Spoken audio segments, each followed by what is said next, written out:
ఉన్నటువంటి ఆచారాలు ఏమైతే ఉన్నాయో, పద్ధతులు ఏమైతే ఉన్నాయో, వాటి ద్వారా మనం దేవుణ్ణి ఆరాధించినట్లయితే దేవునికి దగ్గర అయ్యేటువంటి అవకాశము, మన ఆరాధనకి ప్రయోజనము, ప్రతిఫలము కలిగేటువంటి అవకాశం ఉంటుంది. లేకపోతే మనము ఎవరికో చెప్పినటువంటి పనులు మనం చేసి మనకు సంబంధం లేని కార్యక్రమాల్లో పాల్గొని అపరాధులమయ్యి మనం చేసినటువంటి ఆరాధన అంతటిని కూడా చేతులారా మనము వ్యర్థం చేసుకున్న వాళ్ళం అవుతాం. మనం చేసేటువంటి పనికి ప్రయోజనం ఉండాలంటే, మన కష్టం వ్యర్థం అవ్వకుండా ఉండాలంటే మనము ఈ కాలాలను గురించినటువంటి అవగాహన మనకి ఉండాలి. సత్యవాక్యంను సరిగా విభజించుటలో ఉన్నటువంటి 3 యుగాలను గురించి మనకి కొంతవరకు తెలియాలి. 3 యుగాల్లో ఉన్నటువంటి పద్ధతులు, ఆచారాలన్నిటి మీద మనకు అవగాహన ఉండాలి. నేడు మనం క్రైస్తవ యుగంలో ఉన్నామనే సంగతిని జ్ఞాపకం ఉంచుకుని, క్రైస్తవులకి దేవుడు ఏదైతే చెప్పాడో దానిని చేయటమే మన వంతు, మన బాధ్యత, మన కర్తవ్యం అనే సంగతిని మనం అందరం కూడా గ్రహించాల్సినటువంటి అవసరము ఉంది. ఇప్పటి వరకు మనం కాలములు, సమయములను గురించి మొదటగా ఈ పాఠంలో కొన్ని విషయాలు నేర్చుకున్నాం. ఈ పాఠంలో చివరిగా 2వ భాగం ఏంటంటే, బైబిల్లో మనం ప్రాముఖ్యంగా 2 నిబంధనల్ని మనం చూస్తాం. ఈ 2 నిబంధనల గురించినటువంటి అవగాహన మనకు ఉండాలి. నిబంధన అనే మాటకి అర్థం ఏంటంటే ఒప్పందము, కట్టడ, వీలునామా, ఇలాగూ కొన్ని పర్యాయ పదాలు ఉన్నాయి. నిబంధన అంటే ఒక 2 వ్యక్తుల మధ్య జరిగేటువంటి ఒప్పందం. పాత నిబంధన అంటే పాత ఒప్పందము, క్రొత్త నిబంధన అంటే క్రొత్త ఒప్పందము. మరో రకంగా చెప్పాలంటే పాత నిబంధన ఇశ్రాయేలీయుల యొక్క రాజ్యాంగ చట్టం అని కూడా చెప్పబడింది, అది పాత చట్టం. క్రొత్త నిబంధన క్రైస్తవులకి చట్టం. పాత నిబంధన ఎవరెవరికి మధ్య జరిగింది, ప్రజలు ఎవరు, రాజు ఎవరు అనే విషయాన్ని ఆలోచన చేసినట్లయితే తండ్రి అయినటువంటి దేవునికిను ఇశ్రాయేలీయులకును మధ్యన పాత నిబంధన అనేది జరిగింది. పాత ఒప్పందం అనేది జరిగినట్లుగా దేవుని వాక్యంలో మనం చూస్తాం. ఇంతకుముందు చెప్పుకున్నట్టుగానే ద్వితీయోపదేశకాండము 5వ అధ్యాయము 2-3 వచనాల్లో మనం చదివినట్లయితే అక్కడ మోషే గారు ఇశ్రాయేలులను అందరినీ కూడా పిలిపించి, మన దేవుడైన యెహోవా హోరేబులో మనతో నిబంధన చేసినాం, ఇది మన పితరులతో కాదు, నేడు ఇక్కడ సజీవులమై ఉన్న మనతోనే ఈ నిబంధన చేసాను అని చెప్పేసి ఆయన చెప్పడం మనం చదవగలుగుతాం. కాబట్టి దాని ద్వారా మనం ఏం గ్రహించవచ్చు అంటే, అది పితరులకు చెందింది కాదు, మోషే యుగంలో ఉన్నటువంటి ఇశ్రాయేలీయులకు మాత్రమే చెందింది. ఇశ్రాయేలీయులతోనే దేవుడు ఆ నిబంధన చేసుకున్నాడు అనే విషయాన్ని మనం దేవుని వాక్యం ద్వారా స్పష్టంగా గ్రహించవచ్చు అన్నమాట. మనము ఈ విషయాలను అది వారికే చెందిందని అపోస్తలుల కార్యాల్లో 15వ అధ్యాయం 11వ వచనంలో కూడా పేతురు గారు చెప్పినట్లుగా మనం చెప్పుకున్నాం. 81వ కీర్తనలో మనం చదివినట్లయితే 3-4 వచనాల్లో ఇది యాకోబు దేవుడు ఇశ్రాయేలీయులకి నియమించిన చట్టము అని చెప్పేసి అక్కడ ఆయన చాలా స్పష్టంగా తెలియజేశాడు. ఇది ఇశ్రాయేలీయులకి కట్టడా అని చెప్పేసి అన్నాడు ధర్మశాస్త్రాన్ని గురించి. దీనిని మనము చూసినట్లయితే తండ్రి అయినటువంటి దేవుడు ఇశ్రాయేలీయుల ప్రజలతో ఈ నిబంధన చేసుకున్నాడు అని చెప్పేసి మనం చెప్పుకున్నాం.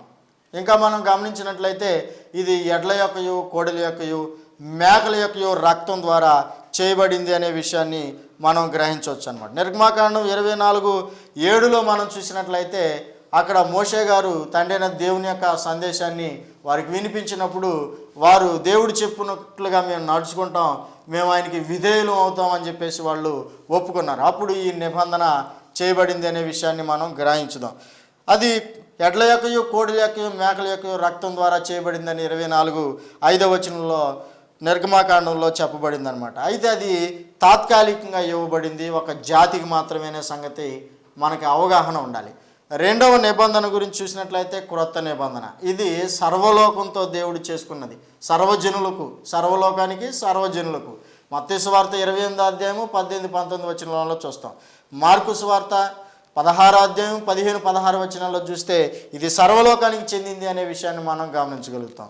దీనికి మధ్యవర్తి ప్రభు అయినటువంటి యేసుక్రీస్తు, ఈ నిబంధనకి ఆయన స్వరక్తం ఇచ్చాడు అని చెప్పేసి మనము గమనించగలం. ఏప్రిల్ రాసిన పత్రిక 9:12లో క్రీస్తు ప్రభు యొక్క స్వరక్తం చేత ఈ క్రొత్త నిబంధన చేయబడింది. కాబట్టి ఈ నిబంధనల మీద, కాలాల మీద, సమయాల మీద మనకి అవగాహన ఉండటం ద్వారా సత్యవాక్యాన్ని మనం సరిగా విభజన చేయగలుగుతాం, సరిగా అర్థం చేసుకోగలుగుతాం. సరిగా అర్థం చేసుకుని ఆత్మతో, సత్యంతో దేవుణ్ణి ఆరాధన చేసి దేవుని సన్నిధికి చేరగలుగుతాం.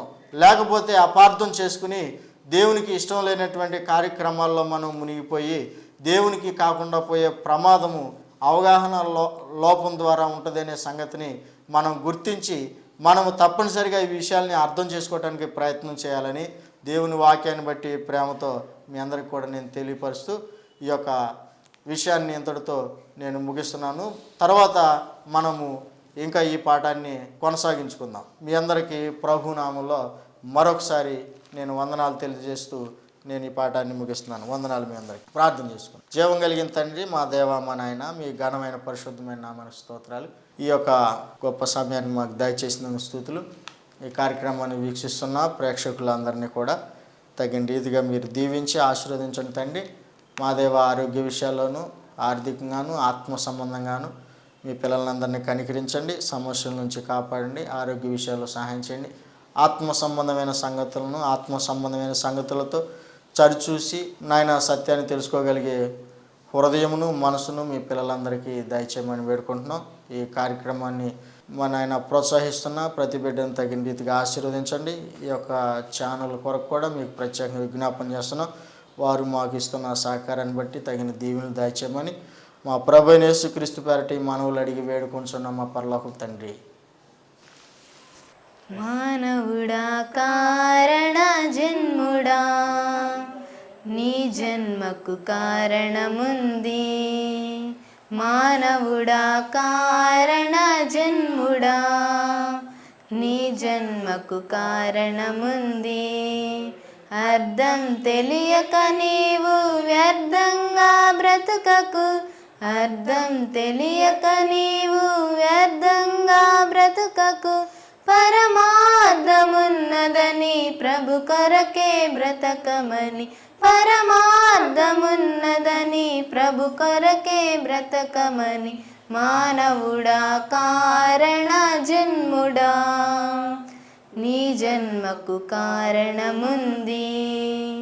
మానవుడా కారణ జన్ముడా, నీ జన్మకు కారణముంది.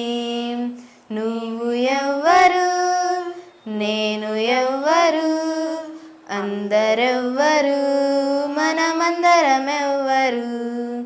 నీవు ఎవ్వరు, నేను ఎవ్వరు, అందరెవ్వరు, మనమందరమెవ్వరు. నీవు నేను దేవుని స్వరూపమని, అందరూ ఆ దేవుని పోలికని. నీవు నేను దేవుని స్వరూపమని, అందరూ ఆ దేవుని పోలికని. క్రీస్తు ద్వారా కుమారులు ఆ దేవుని కనేకులు, క్రీస్తు ద్వారా కుమారులు ఆ దేవుని కనేకులు కావాలని, నీవు కావాలని. దేవోక్తి కార్యక్రమం ప్రతి మంగళవారం రాత్రి 9:30 మరియు శనివారం మధ్యాహ్నం 1:30 తప్పక చూడండి. మీరు మమ్మల్ని సంప్రదించవలసిన మా చిరునామా బ్రదర్ లాజరస్ అశోక్ కుమార్, దేవరపల్లి, క్రీస్తు సంఘము, గోడవల్లి పోస్ట్, విజయవాడ రూరల్, కృష్ణా జిల్లా 521104. మా సెల్ నెంబర్ 9866905206.